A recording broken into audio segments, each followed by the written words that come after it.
Hey there. Season 22 patch notes just dropped for Apex Legends. And I thought to myself, man, I should really read through this and then like make a video about it. So here I am. Here we're going. Who am I? Don't worry about that.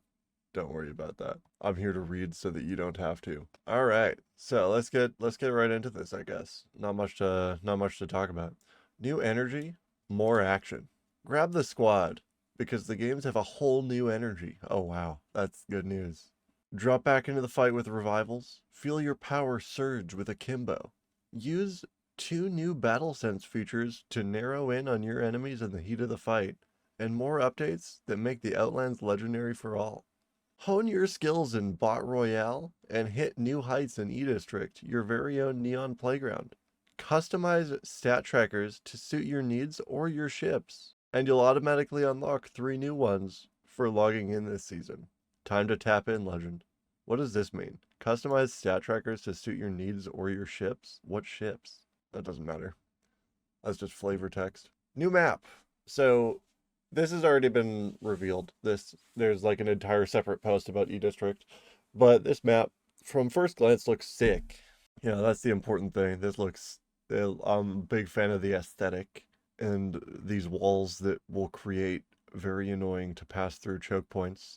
I'm sure it'll be fine. I'm sure everything will go great. This map was designed to offer players a fresh and innovative experience, as that's usually what most new maps do, yeah? While it retains the core elements that define a great Apex map. We also push the boundaries by incorporating numerous buildings, emphasizing verticality, and creating varied landscapes. Wow, okay. I mean, yeah, I've seen a little bit of that with like the jump towers and stuff. The buildings are very tall. There's going to be like rooftop gunfights and like ground gunfights, and we'll have to see how many floors each building actually has that you can enter. Because if it's just the ground floor and the top floor, it's decently similar to stuff that already exists. But if there's like a lot of individual floors and people like co-holding stuff, this map could get very strange in the end games. These changes ensure some of the most diverse fights and end-ring locations. End-ring. I gotta figure out how to speak here. These changes ensure some of the most diverse fights and speak, Alex. Holy fuck. These changes ensure some of the most diverse fights and end-ring locations across the map. If you want the full breakdown for the map, there's a separate blog that talks more about the map specifically. Shockwave map rotation. So for season 22, at least the first half of the season in pubs and ranked, the first half of the season is going to be Broken Moon, Storm Point, and then the new map E-District. Big fan of Storm Point coming back. Broken Moon is I really like the aesthetic to it, but I feel like ranked on it hasn't exactly been one of my strong points. I guess more time to learn the map and to get used to it. I'm just really happy that Storm Point's back. I really like that map. I like moving around on it. Like the rotations. Not much else to say about that. I guess also this. As an introduction to our newest map, E-District will be the dedicated feature map for a limited time. So in pubs, E-District is going to be the only map available for the first week. And for ranked, the first 72 hours are all E-District. So the first 3 days of ranked are all E-District. Controller and Recon class perks. This season we're beginning a much more intentional push on what classes mean to the core of the game by bringing new tactical class passives to the Controller and Recon classes. Only 2 of them? Both will continue to bring strategic depth to their squad via interactions with survey beacons and ring consoles, but they'll now have new intrinsic power that better supports their role on the team. Okay. So the controller class, Zone Overcharge. Controller legends now have extra shield capacity when playing in the zone. I assume that just means whatever the like current zone is before ring close. As long as you're inside of it, you just have extra 25 HP.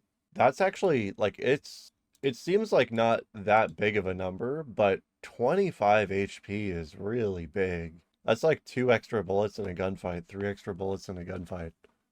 I mean, I say 3, but it's 2. Most weapons do less than 20, and then you're just doing the extra 5 to break it. But like just being up 1 shield tier on someone is already a pretty large advantage, especially if it's across your whole team. It's a bit lessened if you're just a controller, The controller class is already played very little in ranked as is, but competitively they're an incredibly useful, like almost like must-pick type class.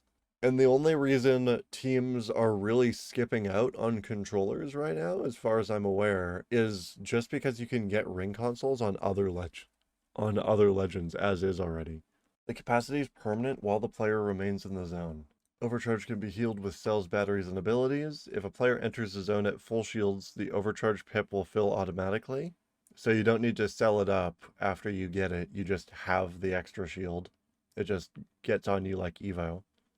If a player acquires a shield core that overcharges beyond this zone capacity, the additional overcharge will still drain normally, but the zone overcharge will remain.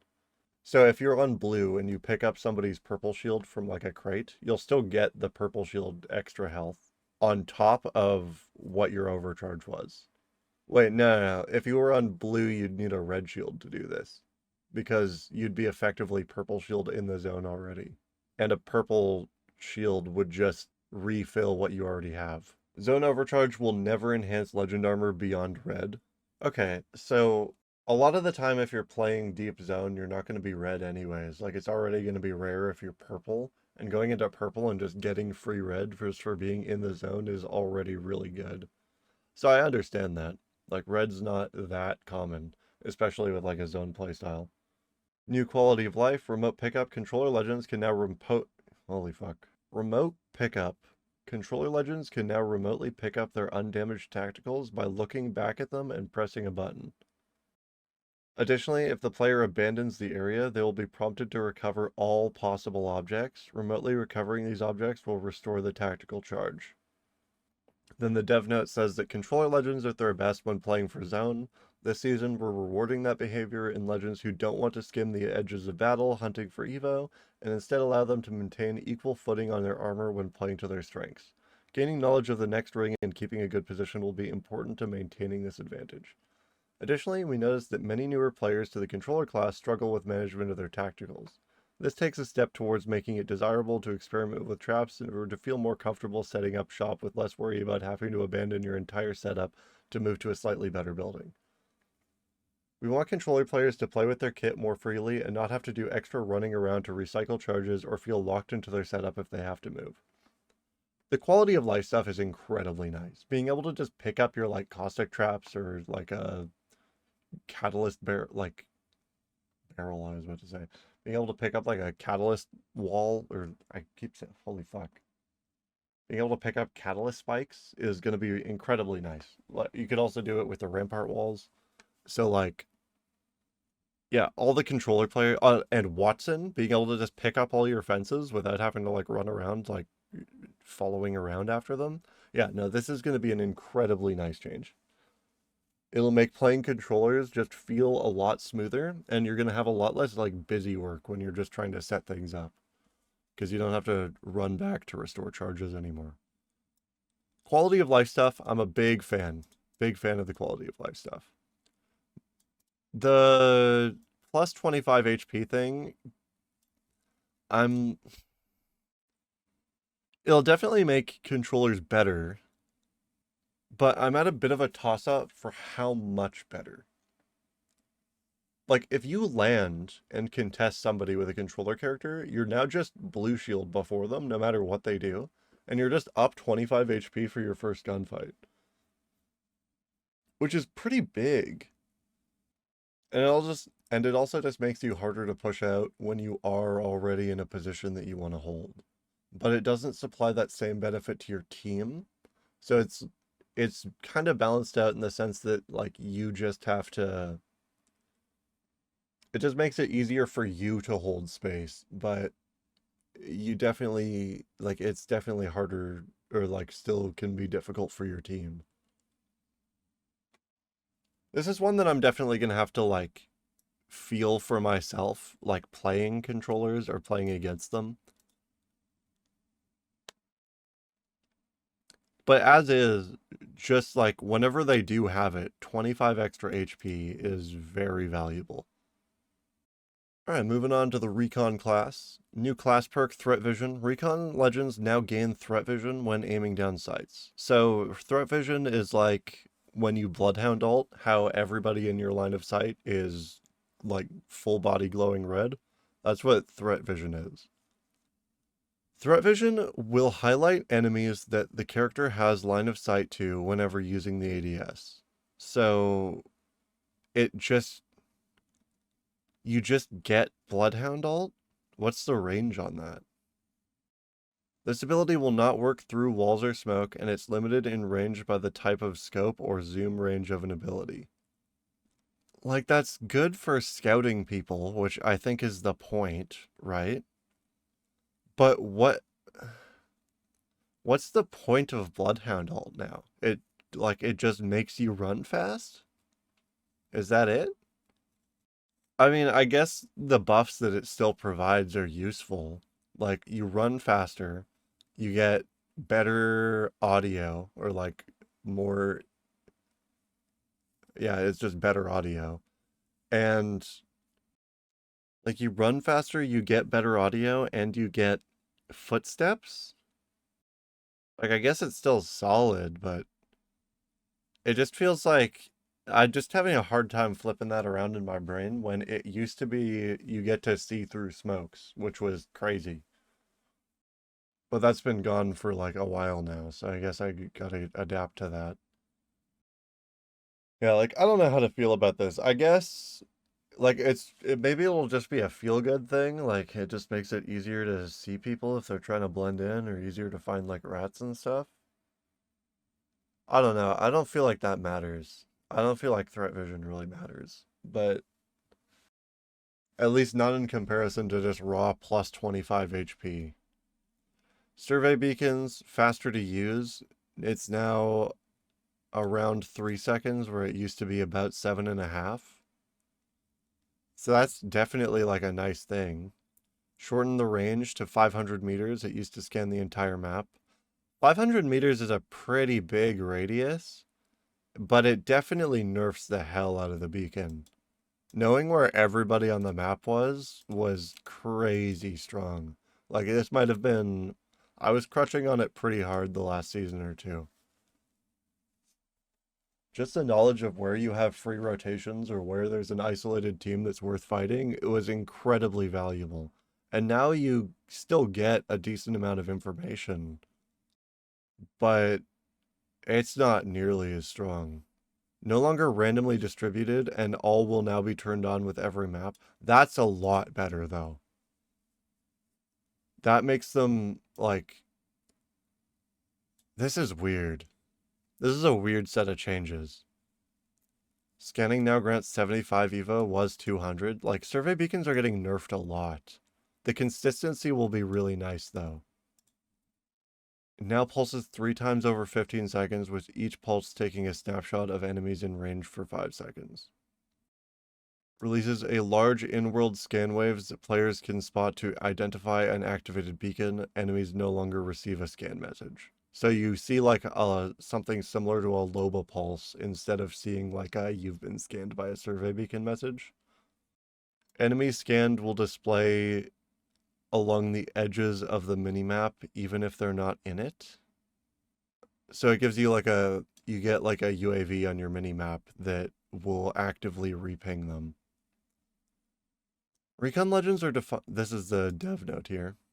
Recon legends are defined as legends who are about enemy intel and tracking, which is a core part of each character's play pattern, but to date, the only class benefit was something players had to seek out via survey beacons. We're ratcheting up the scouting role for recons this season and putting class power directly into their hands. With ADS threat vision, these characters are now adept at spotting distant targets for their team, and now innately do something no other class can. The changes to survey beacons should allow players to make them a more tactical part of their play rather than just a strategic element. The full map scan was really only useful to a small number of high-level players, and often the scan messaging would turn your team into a magnet for others to hunt. Now being more frequent, faster to use, and giving more intel for longer makes it easier to use the beacons with confidence and hunt the immediate area or note secure paths out of a POI for rotation. It doesn't do the second thing anymore. You can find the nearest immediate out of your POI, the area like the softest immediate direction, but 500 meters, unless I'm vastly underestimating how big of the like a radius that's going to be, means that you do not know what's going on in the direction that you are running to, which is much more important for rotations.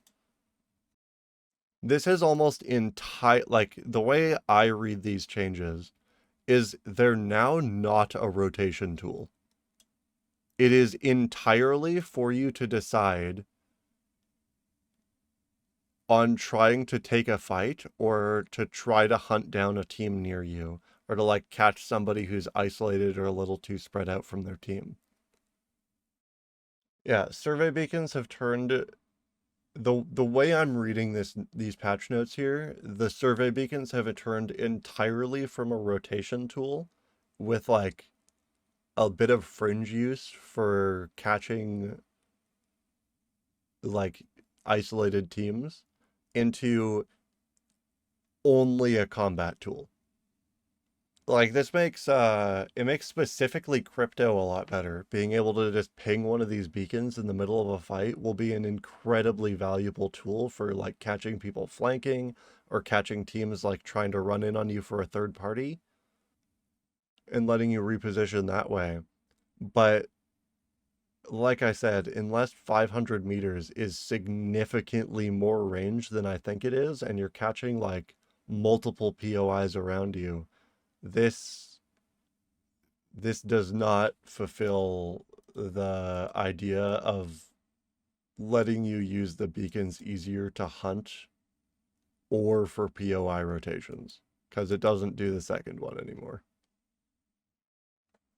But I'll have like maybe I'll just have to get a feel for it, and maybe I am underestimating that range. Update stat trackers. Any stat tracking banner that you have for your player card, you can now separate the stat and the art, so you can put whatever stat you want to track on whatever art for whatever banner. So you can customize your card or your banners more like accurately, I guess. It's also a great way to show off your legend ships. Wild. Log in at any point during Shockwave to automatically unlock 3 new stat trackers. Yeah, that's whatever. I mean, like, I guess nice to have more customization. Little quality of life thing for people that like fucking around with their banner. But, like, I mean, it's nice. Sure, whatever. With the launch of Season 22 on August 6th through Split 1, we want to give you the opportunity to get the Premium Battle Pass. You can unlock it by completing a series of simple in-game challenges before the end of Split 1. And then there's a bunch of... So the first split ends on September 17th. That's good to know. And then you can unlock the Premium Battle Pass for free at the start of Season 22. Yeah, okay, that'll be nice. Starting with Split 2, you can get the Premium Battle Pass the same way as before by using 950 Apex coins. You'll be able to earn enough Apex coins via the Battle Pass to get future passes.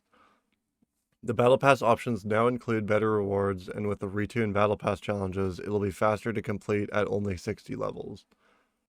It says you'll be able to earn enough Apex coins via the Battle Pass to get future passes. So does that mean that you get the full, like, I think it was like 1,300 coins for the 60 levels? Or is it or have they also reduced the amount of free coins that you get in each pass?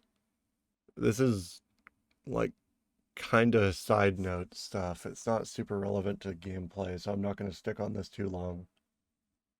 The free pass is good, especially if it's still giving the same amount of coins as before, but if it's giving less coins, then I'm still slightly annoyed by the change.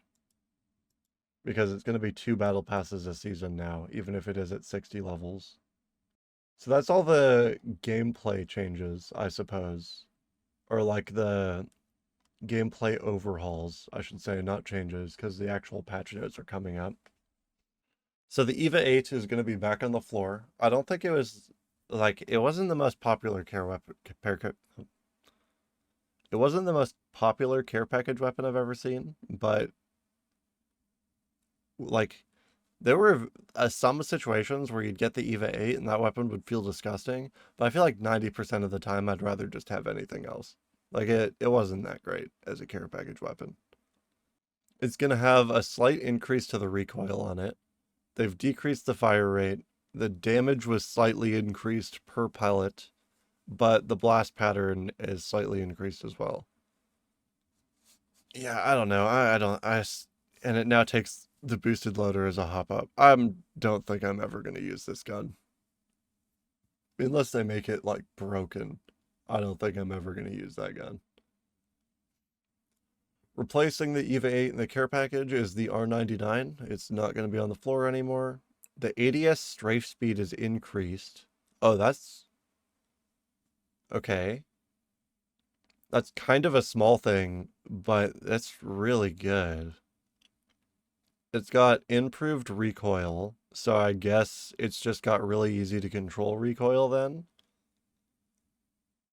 New feature, damage fall off. Damage increased at 14 to close range. Damage falls off to 10 at 11 plus meters. I mean, you're probably not using it that much outside of that range anyways. Damage increased to 14 at close range? What was it before? So right now, the R99 does 11 damage per bullet. So it's plus 3 damage at close range per bullet. This is giving me weird vibes. The R99 might actually be just fucking crazy in the care package.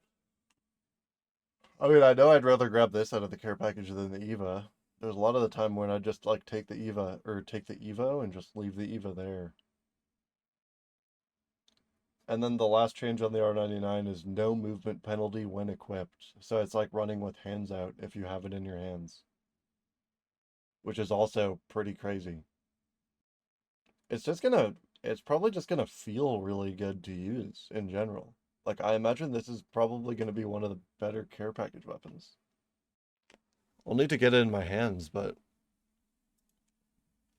14 damage at close range per bullet on a weapon that empties its mag as quickly as the R99 does, that's gonna be pretty crazy.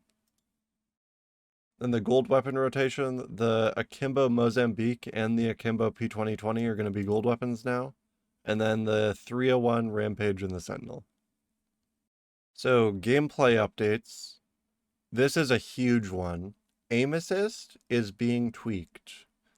So console crossplay into PC lobbies.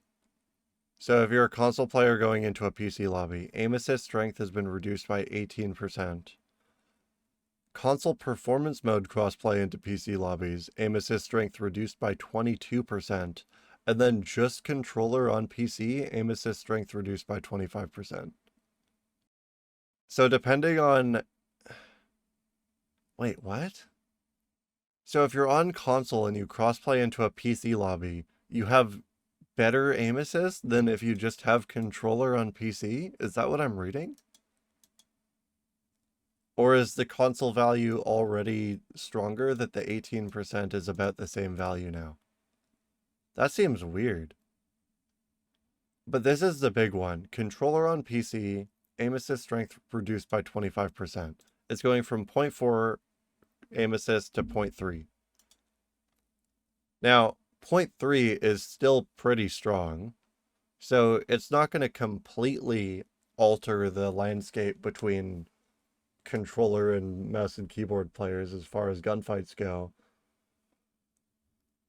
But if anybody saw the study that was done on R5 and PC not long ago, just plugging in a controller made you more accurate than 99% of mouse and keyboard players.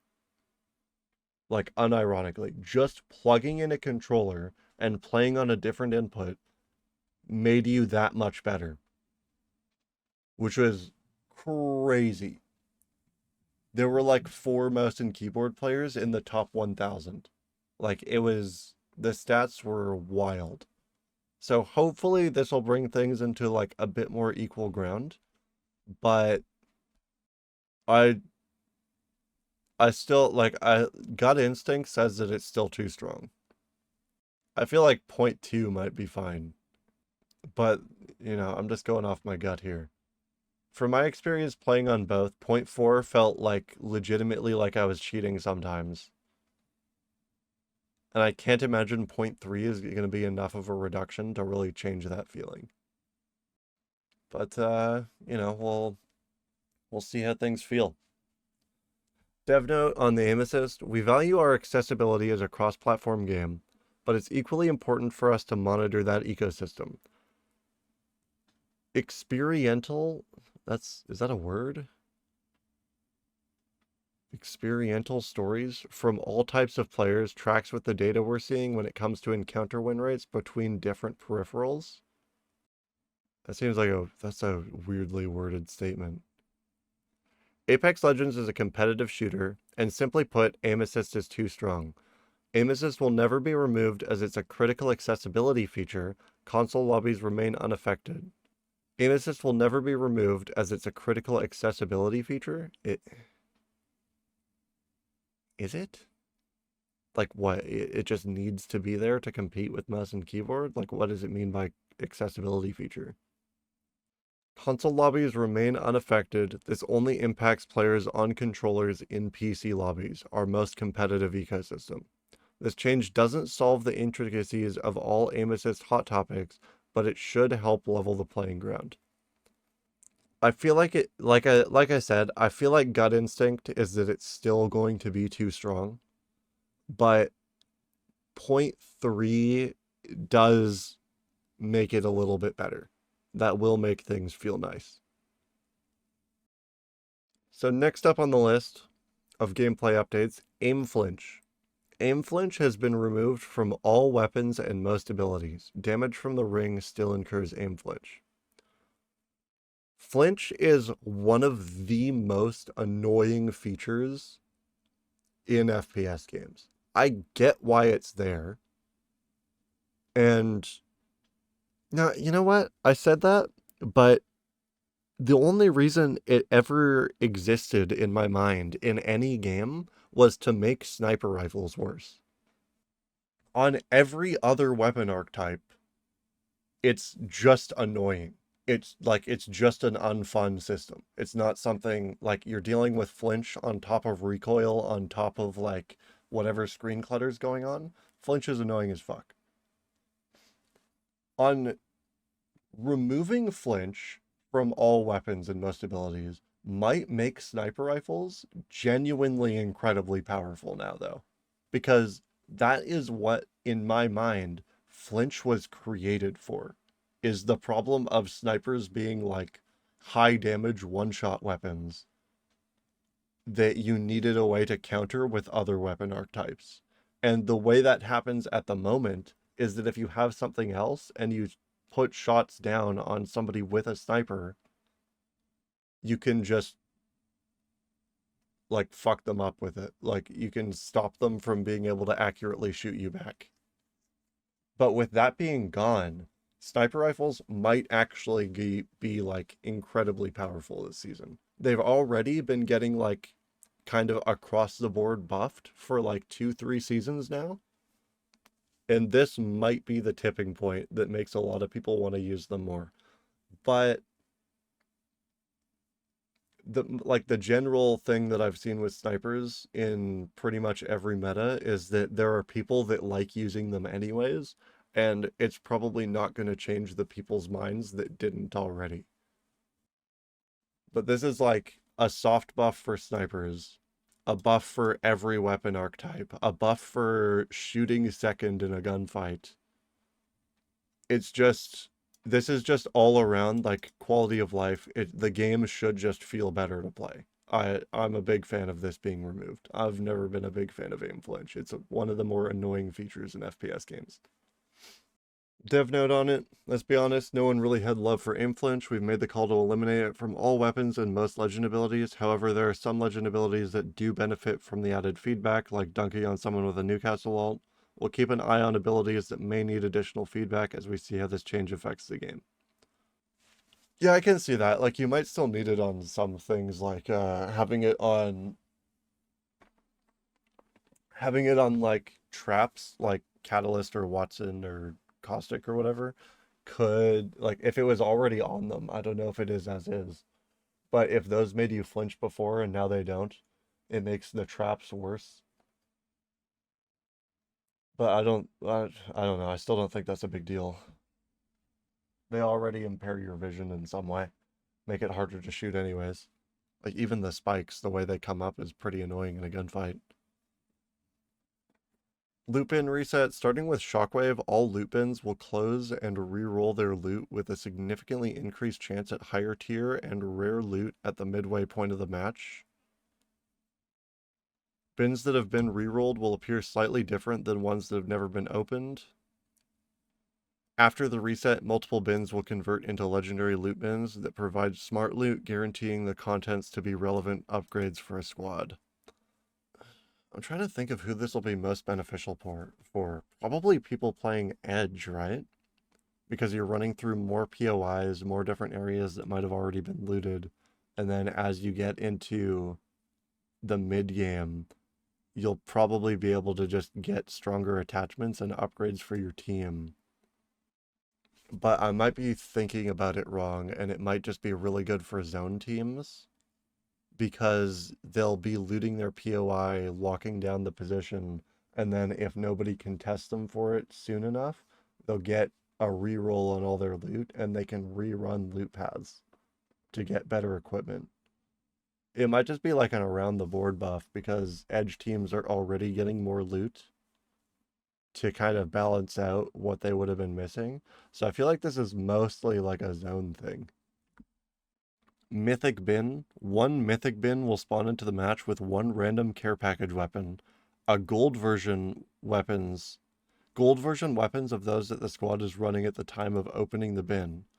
Medical supplies and grenades, and a large XP bonus to the squad. Mythic bins are locked and require players to hold interact on them for a significant amount of time to crack them open for their team, displayed on the map and minimap. When do these get added to the game? Like, do these show up in the game, like, from drop? Or do they show up in the game from, like, after this loot bin reset thing happens? Because if this is in the game, honestly, either way, I really don't like this. Like, I really don't like this. I feel like in pubs, teams are already highly incentivized to all just chain drop on the same location. And the mythic bin spawning just makes it so that one person comes out of that with, like, where everybody else is just in, like, a super fucked up position. And everybody's just going to int for the mythic bin. Like, a lot of teams are just going to die at the start of pub matches. And in ranked, it's probably going to create a very similar problem where some people will value the mythic bin highly enough that they'll just, like, if the reward is good enough that you can snowball the mythic bin into, like, a squad wipe or two, people could just value the gains of whatever pop-off game they get over however many games in a row they just die trying to get the bin. Also, one random care package weapon, does that mean, like, one of the gold care package weapons? Because if it's, like, the R9 or, like, a Kraber early on in the game, this is, like, it's actually going to be disgusting. This change, the mythic bin change, like, I might be overvaluing this, but this actually seems ridiculous. A general change to the loot pool was to reduce the spawn rate of purple and gold attachments by about 50%. What? Access to high-tier attachments in the early game has started to feel too common, which results in squashing the power progression over the course of a match. Reducing the high-tier loot in the early game, players will be fighting on more even terms. To compensate for this reduction, the loot bin reset improves the overquality of loot in the world towards the mid-game. I understand what they're saying, but I feel like this does the opposite. When you reduce the spawn rate of attachments like this, without just, like, if they'd removed them from the early game and made it so that they only spawned after the reset, that would make sense for what they're trying to do. But right now, it just puts you, it puts you from now, instead of high tier attachments in the early game being common enough that everybody's running them and not really getting stronger towards the back half of a game. Now you're in a position where luck is now a higher determining factor in a fight. Like, attachments aren't that important for winning a fight, other than like a magazine, because having more ammo for a gunfight is humongous. Like, just being able to shoot more than somebody else before you need to reload, that can easily be the reason you win or lose a fight. But if they're still in the pool at a reduced rate, this now just means that anybody that was in like a high loot POI or people playing Edge that do find these upgrades are now just at a bigger advantage than they were before, and it's now easier for them to snowball that advantage. Because it's going to be harder for other teams to find the loot to mitigate that. Like, I understand their thought process with the dev note, but I feel like if that's what you wanted to happen, you needed to go full sail here and just remove the spawn rate of purple and gold attachments in the early game. Reorganization, death boxes, and Loba's black market. Healing items now have a dedicated row and have been removed from the consumables category. That's nice, I guess. Shield cores have been moved to the top of the gear category. These items are critical to player success in the Outlands, and bringing them up to the top with consistent positions should expedite the looting process. Oh, and then here's like a little picture of it. The healing one will be really nice. This I love to see in the death box, not having to scroll all the way down, because it's usually what you're grabbing the fastest anyways, is like shields and ammo. And then the gear tab just being its own thing is also really nice.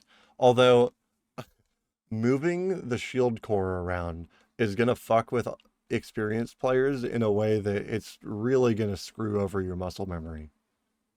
Like, good players will just adapt anyways. They'll just get used to it. But like, I wouldn't be surprised if there's clips of people losing fights because they shield swapped and knocked down shield accidentally. Traversal change, mantling in the same spot as a teammate no longer forces both players to drop. So you don't grab each other's ankles and yank each other off anymore. That's nice. Battle sense. So this is like the new, every legend gets this type features that are being added to the game. Just like basically quality of life stuff to make the game feel a bit better. Better ammo awareness and feedback. Critical ammo state will now kick on when a player has 0 relevant ammo in their inventory. On-screen low ammo indicators kick on earlier, allowing players to more opportunity to find ammo. And indicator also now displays the icon of the ammo type. Pinging for ammo will now display the ammo icon in the kill feed. When emptying a weapon of all reserve ammo, it will now automatically ping that the player is in need of ammo. When looking at ammo on the ground, the tooltip now displays compatibility with any of your currently equipped weapons. Dev note, running out of ammo is never fun, and our low ammo states were set up in a way that didn't provide much time or information players to act on. These changes intend to set up players for more success when it comes to maintaining their ammo economy. Why not just make it so that when you have like no ammo, that if you have that weapon out, you can see like ammo outlines for the ammo type? Like, I feel like that just solves the entire problem. Like, all the other stuff is nice, but ultimately it's just to give you info that you need to look around for ammo. And if the idea is that running out of ammo is never fun, well, running around a POI looking for ammo isn't really fun either. All of this just, like I said, all of this is quality of life. All of this is like nice feeling. But every part of this problem gets solved by like one line of text here that instead says, when you have 0 relevant ammo in your inventory, you can see it through walls. But that's kind of nitpicky. Like, it still will be nice. Enemy health bars. When you damage an enemy, Players are now shown the enemy's armor and health state. This health bar is only active for a brief time after damaging them and fades away. Health bars, like enemy highlights, require direct line of sight. So you can get rid of the health bar with like smokes or just running behind cover. This mostly is a quality of life change, but one thing that gets like extremely changed by this feature being added to the game is you used to like no matter how much flesh you had, you used to be able to just pop shields and then you could play big on one flesh and a full shield bar and the enemy might think you're full HP. Depending on like how long it's been since you last peaked and like how much damage you've taken and stuff. Like if you didn't have healing, then getting pinged with your shield like on your shield wasn't the end of the world as long as you could keep refilling it up because people might think you're stronger than you are. But now if you get pinged and you're on low health, they'll know that you still have to heal your health. Which is information that people just straight up did not have before. So this, like, it could end up really changing the flow of fights, but for the most part, it's just like a quality of life thing. You'll know if you put somebody to one tap instead of like thinking that you got them there, but actually misreading your damage or something like that. Now you don't have to worry about your damage numbers on the fly. You can just see how badly you've fucked somebody. So, nice feature, I guess. Like this is another one of those ones where I'm gonna have to play with to really get a good feel for how I feel about it. Because right now that first point I was talking about being able to like kind of play a guessing game around your health, like it could really change the dynamic of fights. We'll see what happens though. Enemy players, enemy highlight as the next feature. Enemy players will now be highlighted with a red outline similar to how allies are highlighted with a blue one. The highlight is most prominent at close ranges and the intensity fades as targets get further away. Enemy highlights require direct line of sight. You can breathe now, Bangalore mains. Yeah, there's a lot of this battle sense changes that make me that like when you first read them without all of this like extra stuff, it just reads Bangalore is bad now. But she's a little bit better depending on like but she's still like she should still be really good. It'll also depend on how long that health bar takes to fade away though, because even just getting like an extra second of being able to see Bang through the smoke and like what direction she ran in could be enough to kill her as she's running away. Both enemy health bars and enemy highlights can be toggled on or off in settings. Dev note, visual clarity and accurate information are imperative to player success. These new features, highlighting and health bars, are intended to level the playing field and combat the intensity of battle. No one likes mag dumping into their squadmate's back because they totally thought that was the enemy lifeline. Experienced players can easily develop the skill to call out health values of enemies based on the amount of damage they're dealing and the various shield levels, but for newer players this can be a difficult task. Providing a visual aid for such critical information we hope evens the playing field a bit and can provide accurate information that can be relayed to the whole squad. You can really call out that they're one.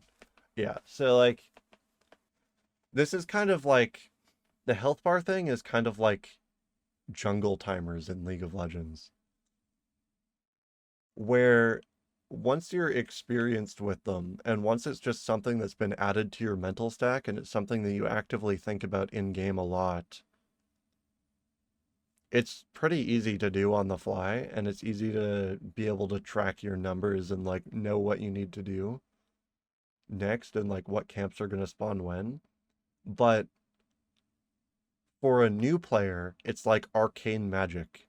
And the idea of keeping these timers and those thoughts in the back of your mind while you're like also trying to play the game and get in gunfights can be like very distracting and it takes away from just fighting your opponent.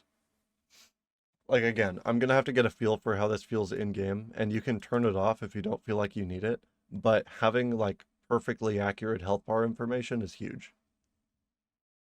Like that's very strong. Ammo and attachments. Ammo spawn rates. Energy ammo now spawns less. reduced individual spawn rate. Light and heavy ammo slightly increased the individual spawn rate. Shotgun and sniper ammo increased individual spawn rate. So just energy weapons are worse now because it's harder to find ammo. Light ammo stack increased to 72, was 60. Individual brick size increased to 24, was 20. Energy ammo stack size decreased to 54. What? Was 20? Wait, so energy weapons are just worse across the board now. Like, straight up. You can carry less ammo, and you can find less ammo. DevNote light ammo weapons have been overshadowed by our heavy and energy arsenal for the last few seasons. That's because they don't do any damage. The R9 did damage, and it overshadowed everything else in the category, in your secondary weapon category, and now it doesn't, so people don't use it anymore. With this set of changes, we're hoping the ammo economy for light will improve their viability and earn a place back in players' loadouts. The only thing that matters here, like the light ammo thing that'll be nice because I've already been low-key fucking with the R301 recently. But the only two changes here that matter are energy ammo reduced. Like, they're just straight up nerfing energy weapons again, just across the board. I don't think the Nemesis was that good. The Havoc is in line with other guns since since the ammo reduction changes. It's now pretty interchangeable with, like, the Flatline. I don't know, this seems really unnecessary. Like, that seems like a weird change to me. The other stuff is, like, nice, though. Yeah, having more ammo to stack is always good.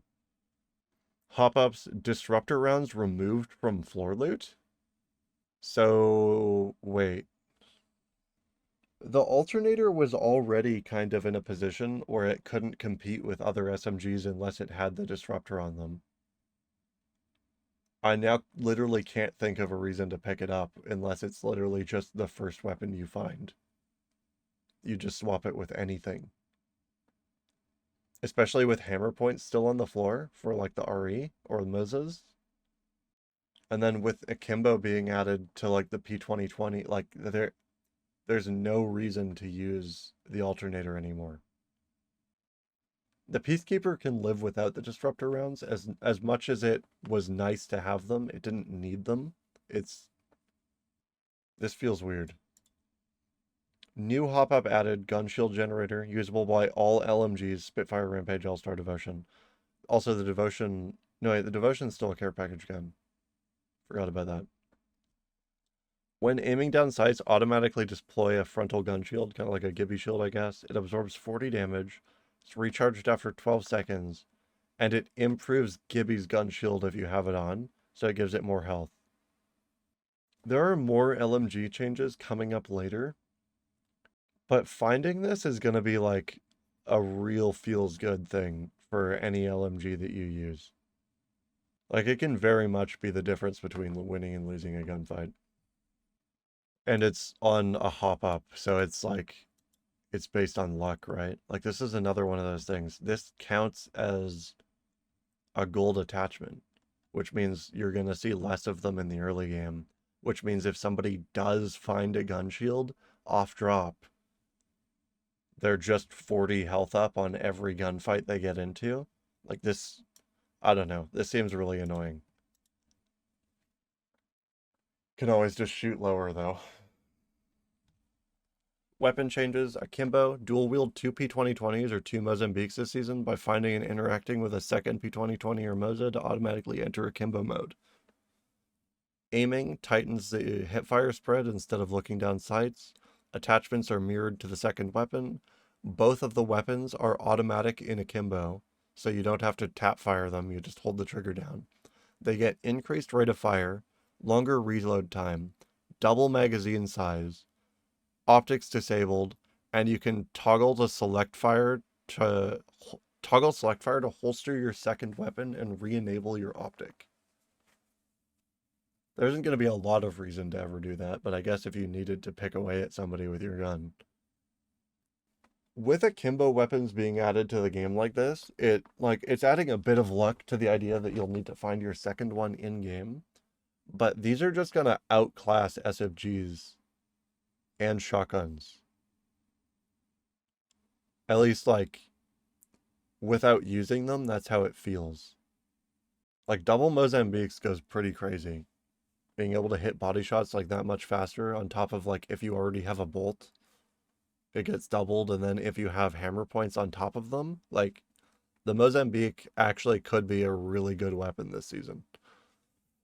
I feel like the P2020 is going to be a little bit worse, but depending on how fast they both shoot in your hands, like, this could just be the new go-to secondary weapon choice for anybody, really. LMGs, all LMGs now benefit from the reverse hipfire mechanic found on the care package Devotion, and they get the new hop-up. DevNote LMGs are great at suppressing enemies and unloading huge mags of consistent damage, but they can't compete with our more aggressive weapon types in raw damage output, so we're trying new vectors of strength, defense, and consistency. Gunshield Generator is intended to allow players to challenge higher DPS weapons in a new way that plays into their fantasy more than just increasing damage, while the reverse hipfire mechanic provides a more consistent close-range option. I'm worried about the reverse hipfire change. As it stands right now, SMGs have been kind of pushed back over the last couple seasons and tweaked in ways that make them a little bit weaker. And shotguns always have consistency issues, where if you hit with them and you're in their ideal range, they're some of the best weapons in the game, but in every other situation, they're kind of dog shit. But now LMGs are just kind of like a god tier all around weapon. Like, I feel like with reverse hipfire being added to the game, the L-Star might just become one of the best weapons in the game. This change, out of almost everything that I've read, like, the only other thing that just straight up worries me as much is probably the mythic bins. Like, the recon class changes are gonna probably change the way I'm gonna have to look at the game, like, from a macro perspective. But the LMG thing seems ridiculous to me. And then it's going down further. And now it's like individual weapon changes, alternator, magazine size changes. One more bullet at every magazine. That doesn't matter. You took away the disruptor. This weapon's useless. Like, it's a stable, consistent feeling weapon, but damage output, it loses to almost everything. There's no reason to use this gun over everything else. Car magazine size changes, base 19, and then one more at every mag size again. Like, again, like, why would you ever use the alternator when the car exists, or the Volt exists? Or when you can get an R99 out of a care package? That's not a fair comparison, though. Yeah, the alternator is going to need more love. Like, even with disruptor rounds on it, it still wasn't even particularly worth running over the car or the Volt. This gun's going to need some love, I feel like. Care package Devotion, empty reload speed decreased, gun shield generator added, reverse hipfire improved, shots needed for max hipfire reduction reduced to 14. What? This gun's crazy, by the way. Like, the care package Devotion, reverse hipfire, like, it's a big part of why I'm so worried about the reverse hipfire changes. Like, this is a crazy mechanic. Especially if flinch is gone. Like, I'm pretty sure flinch affected hipfire as well. Like, it would fuck with your aim. Like, LMGs are, I feel like they're going to be disgusting this season.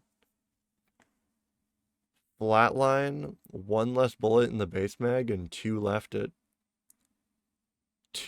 in white. And then one less at blue and purple. That's weird. Why is it two less at white? I mean, I was already starting to enjoy the R301 in comparison, just because like other ARs have been kind of nerfed down to its level. So it might make it more competitive, like even more competitive now. But the flatline's just generally a good feeling weapon, so I don't know. One bullet can hurt a weapon a lot though. Havoc, hipfire accuracy significantly reduced. This weapon's just been chain nerfed over the last couple patches. Like, it went from must-have to now being pretty questionable even in its tier to now after that, like, literally no reason to use it over the Volt or the Flatline or the R301. Hemlock, burst delay slightly increased, damage reduced by another 1 damage, magazine size reduction, 3 less at white, 3 less at blue, and the purple and gold is unchanged. What? Hemlock and Havoc have both been overperforming. These changes intend to bring them more in line with the rest of the weapon roster. They're overperforming because you keep making everything else worse. This is so weird. Why would they leave purple and gold unchanged? It just makes it, like, it just brings back that snowballing issue I was talking about. It just makes it even more important to get a purple mag in the early game. And reduced drop rate doesn't mean they're gone. It just means luck is now a bigger factor in your attachments. The burst delay increase and the damage reduction, for sure. I don't think they needed to touch the mag size, though. I don't think that was an issue. This gun's gonna feel like ass, though. Like, that's gonna feel bad to use. Like, the 19 might be like a placebo thing where, like, I feel like 21 to 20 actually did change thresholds a bit. But it might already be weak enough damage-wise off of just 20 that the 19 is gonna be, kind of negligible. But I don't think so. Like, hitting a full burst for, like, 57? I don't know. The Hemlock, I love this gun, but I think you just run, like, the Scout now. If you want a weapon in that does, like, something similar. P2020 single damage increase to 21 was 18. Hammer point damage decreased to 23. Mag size changes, base 10, 11, 12, 14. It says single, but, like, does that mean the Akimbo has different damage values? Doesn't say anything. Doesn't say that it does less damage, so I'd assume that they now just have less magazine size to compensate for the idea that you're going to be running the Akimbo, and they're just going to hit harder per bullet. Hammer point damage for full blast reduced, rate of fire significantly increased, shotgun bolt rate of fire multiplier decreased at all levels. So this is just like compensation for the Akimbo changes in both of their cases. The mag size might end up mattering for the P2020. I already thought it was going to be worse than the Moza. Now I think it's going to be even worse, but that damage buff might change that actually.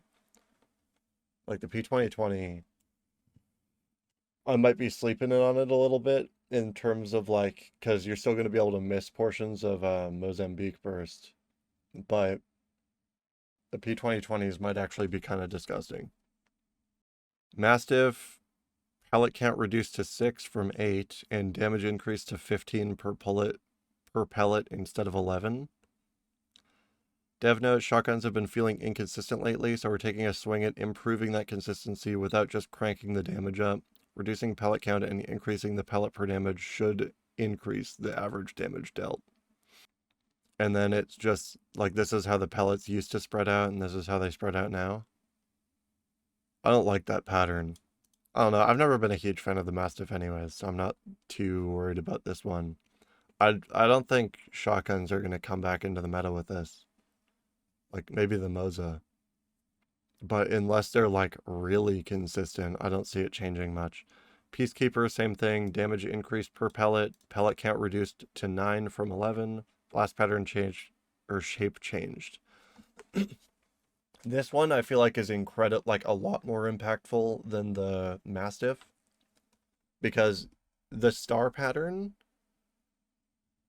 would mean you'd get, like, like if you were partially on target, you'd probably get like 4 of these bullets on, and maybe you'd do like a bit of consistent damage that way. But now when you're like on target on somebody's chest, you're less likely to just have bullets like curve around their body. So this should actually just be more consistent. But again, I'd have to get a feel for the weapon. Like shotguns are always going to be inconsistent by just by nature of them being single fire, them needing to be in close range, and like and just the sheer amount of damage variation there will be when using them. R301 mag size changes just up at every level. That'll feel great. Like I've been kind of talking about it in the background to a couple other changes. I've already been messing around with the R301. I don't know why the writing on it is in a different font. That seems weird. Uh, but yeah, mag size changes +3 in every mag tier is pretty important for a weapon that does less damage per bullet and pumps them out faster. So I think I'm going to be using the R301 more this season. RE45 mag change. I don't like this gun. The mag size change will be nice. The only time I'm ever going to pick it up is off drop. Rampage, increase projectile size while revved up. That on top of the hipfire changes could make this gun pretty useful, but like the way it shoots just feels awkward. Like I don't know how to describe it, but it's like it's got slower projectile speed than every other gun in the game, and it's hard to get used to because of that. So that's all the gun changes. Legend changes. New class perks and adjustments. Controller legends and recon legends get the stuff that was mentioned above. This is going to be a long fucking read. Oh my god. Okay, there's not that many of them. Alter's ultimate, channel time when knocked decreased to 2 seconds, that'll be nice. Chase portal duration decreased to 8 seconds, that'll be nice, but I mean, the chase portal in general is kind of annoying. The opening delay increased to 8 seconds, that's pretty good too though. Increased travel speed to Void Nexus by about 40% was 1800. So you just get back to your fallback a lot faster. Ult cooldown reduced to 3 minutes. When knocked, you can travel to a friendly Void Nexus without looking at it. Basically a bunch of quality of life changes. The duration and delay are probably a lot better than I think they are. This ability is already pretty good, so all these changes are just going to be feel good. Dev note, when you're knocked, you're at your most vulnerable, and taking time to locate an object in the world and look at it for a period of time with no way to defend yourself is challenging and risky. These changes should make it easier for a knocked teammate to safely use Void Nexus and allow your squad to reset quicker and more safely. Yeah, like honestly, the Void Nexus thing is huge. Not needing to look at it means you can keep your knockdown shield up and teleport away. Like yeah, this could be a pretty huge change, low key. Removed option to press character action to destroy your own Void Nexus. DevNote is a really common misconception that destroying your own Void Nexus prevented people from following you. In actuality, it only prevented your teammates from using it. This feature was intended to be used only when Alter felt its placement was unsafe. In practice, though, it was rarely used this way and mostly resulted in Alter destroying her own Void Nexus when trying to thank her teammates. That's kind of awkward. But I can definitely see the removal being useful. Upgrades, level 2. Ult cooldown removed off of the level 2, and now she can access ring consoles. I mean, pretty big change. Ring console on any legend that gets the ability to multi-class all of a sudden, it immediately makes them more useful. Ballistics bullet now takes less time to lock on, so you pretty much just pull it out and shoot, and it'll auto-lock on somebody. That'll be pretty nice. I feel like that's kind of small though, but I mean, yeah, kind of nice. Crypto, drone cooldown decreased to 30 seconds. Or surveillance drone perk, or something like that. Is that like when your drone gets shot out? New upgrades, Crypto becomes cloaked when in drone. While hidden from sight, his cloaking emits a close range cloaking sound to find his location, and ability scans will still reveal him. Threat vision related skills will not reveal Crypto. Ult now scans anyone it hits for 4 seconds and will track through walls. That's like, this is a new perk, I think. Yeah, Ult now scans anyone it hits for 4 seconds and will track through wall. That could be really good. Dev note, Crypto's upgrades were looking pretty one-sided, so we made changes to both tiers to rival the dominant choices with new options that should introduce interesting gameplay potential. Crypto is finally going off the grid, which should make players feel more safe playing in the drone, and the improvement to satellite imagery gives lasting potential to follow up on a successful EMP. We've also pushed the fun of a more responsive drone into every player's hands. The drone being more responsive is going to make it really annoying to shoot out. The cloaking will make you a bit safer, but generally you're using your drone from a safe position anyways, so I don't think it's actually that important. It's just funny. And like maybe you can use it during late game if you're in like a rat position to try to like turn the tide in your favor. The 4-second scan on ult hit though is ridiculous for pushing with Crypto ult. Like you just EMP a building, you and your team take it with wall hacks. That seems actually crazy. Crypto might actually be really good off of the back of these changes. Like, I don't know how the scan worked before, and if you still need to get to level 3, he's going to be a bit worse because of that. But if you get him to level 3, you can pretty much just take whatever building you want from a team now. Lifeline, upgrade, gold-plated, replace the gold Evo cache with battery. Lifeline's been showing dominance in her recent resurgence, but the free level from the gold Evo caches and the gold knockdown shield from her ultimate were compounding her strength in a cheeky way, bypassing the effort to earn that final armor tier. We feel there's enough power in guaranteeing the gold knockdown shield to retain the golden girl without the free pass to max level. Yeah, the Evo cache was just like a secondary bonus. Getting a gold knockdown shield for free on Lifeline guaranteed was pretty broken. I feel like you're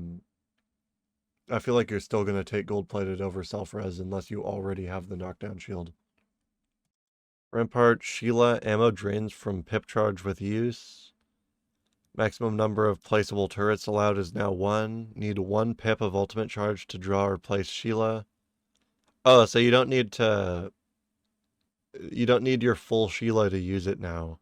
You just need to fill up like a portion of your ult. But if you've used that portion of your ult, the ammo will drain over time. Now uses an ammo style ultimate model. Sheila isn't as slept on as she once was, but we're seeing some players struggle to micromanage the cooldown of the ultimate, given that you had to drain the ammo or plant it to not wind up accidentally drawing a Sheila with only a few bullets remaining. Now Sheila will work off an ammo model similar to Vantage and constantly refill ammo when not in use. This makes Rampart a lot better in the early game. Like, if you get that first ammo pip quickly enough, you can use it in early game fights. Seer, focus of attention, health bars persist for the duration of the silence now, instead of wearing off faster. That's pretty good. Heartbeat sensor, passive move speed has been increased to weapon sprint speed. Passive is now quieter when active. Pretty good for Seer. Kind of small feeling changes, but they'll both feel pretty good. I don't think it'll make Seer like really more or less dominant, but nice to have. Upgrade, focus scan removed. That was extra scan duration. New split focus, you get an additional attack charge. Dev note, in this recon focus season, we're making changes to Seer to pull back on some of the sluggish sticking points around using his passive, and are adjusting his tactical to still have a unique benefit with the addition of player health bars this season. We're also experimenting with giving Seer access to more utility with his tactical and split focus. Now players will choose to opt into the longer range with the single all or nothing outcome, or gain the second charge with more chances to hit at the cost of overall silence time. I feel like you just use the big one. You just use the big one and get good. Having 2 with half the silence duration just means that you have like half of the effectiveness on every hit. And that's, I don't know, it doesn't really seem worth it.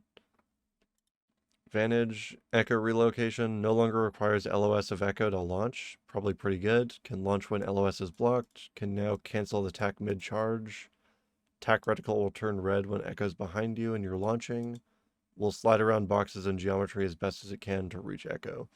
Probably a huge upgrade, low-key to Vantage. Depending on how sluggish Echo feels to move around, though, probably not really that significant over just using a movement ability on a different character. Sniper's Mark multiplier is now up to 2.5 from 2, and you can hit reload when in ult to use an ult excel. Yeah, that'll all be nice. Like, Vantage is going to be a bit more annoying, I guess. Spotter's Lounge, new range tracking. Waypoint on ping within passive range will track enemy for 10 seconds. What? Like, if you ping somebody in your passive range and give a waypoint on them, it'll track them for 10 seconds? That's pretty good. But you have to be within 100 meters for that tracking to affect. Yeah, I mean, that sounds just really good, actually. Recon info added to all optics. Oh, so you just get your spotter's lens info whenever you're ADS, just like in general? And then the passive scanning screen area is more consistent. Alt reload now also doubles alt excel use speed in addition to providing more bullets on the upgrade. So that's like a decent amount of good feeling stuff for Vantage. Might actually be worth fucking around with, but it'll hard to... I feel like it's still kind of hard to justify her over some of the other legends. Like, I feel like I'd rather just have a crypto if I was going to have a recon legend. What's an upgrade? Power pylon now regenerates shield charge. Split current removed, emergency power added. Power pylon now regenerates shield charge? What does that mean? Did it not already recharge your shields? Oh! Now if you take the one that doubles your alt HP, the shield that it generates and gives to you, like, recharges over time. So if you eat up all the shield you had access to, it'll come back over time. That's actually huge. That's a really big change. That feels really good. Maps, the map rotation, I already talked about that. Modes, they're adding a new bot mode for new players. You can play with bots or play with friends. New LTM with a respawn mechanic. That'll be cool to try out. Mixtape changes. It's like a map rotation, or talking about the map rotation and weapons being moved around in loadouts. The new player experience stuff isn't super relevant to me, but it's basically like new account stuff. Progression changes. Nothing too important from my perspective there. Ranked, brand new reset rule at the start of each season. New season reset rules. Up to Rookie 1, no RP reset. If you're anywhere between Bronze 4 and Platinum 4, you go back to Bronze 4, 1000 RP. And then you get a slight advantage if you're anywhere higher in Platinum already. That's nice, I guess. Means I'm going to go back to, like, basically just before Silver. And then Diamond just goes back to Silver. Master and above get Gold. Dev notes, the goal is to reset players to a tier that suits them based on their performance in the ranked league of the previous season. I mean, the tier that suits you is the rank that you got to, but sure. This allows them to start battling from a rank that better suits their skill level while protecting newcomers and low-ranked players. Additionally, a portion of the achievements of high-ranked players who performed well in the previous season is retained, allowing them to compete against opponents of similar skill levels right from the start of the new season. I mean, that would just happen if you didn't reset. I don't know. Resetting your fucking... I don't think I'd care much about a rank reset if it was every season, but the fact that there's 2 splits a season just makes it feel like an annoying timer to try to hit whatever your goal is.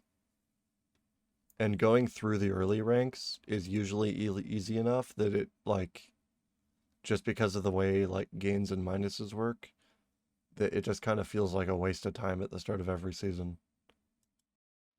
But, you know, nice that I'll be further ahead than I was last season at the start of this one, I guess.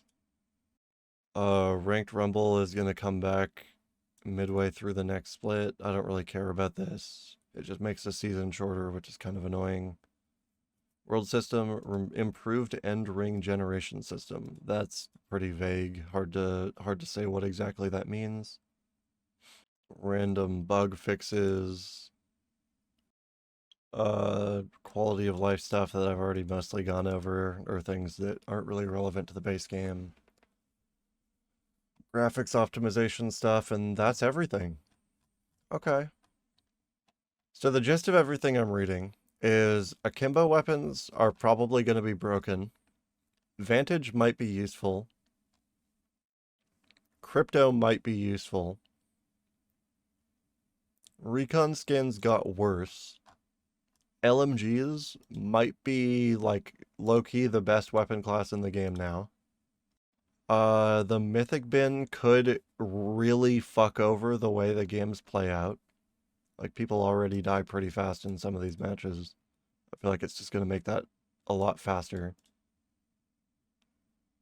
Aim assist, like, it's nice that aim assist is getting toned down, but like I said, I don't feel like this is enough just on gut instinct.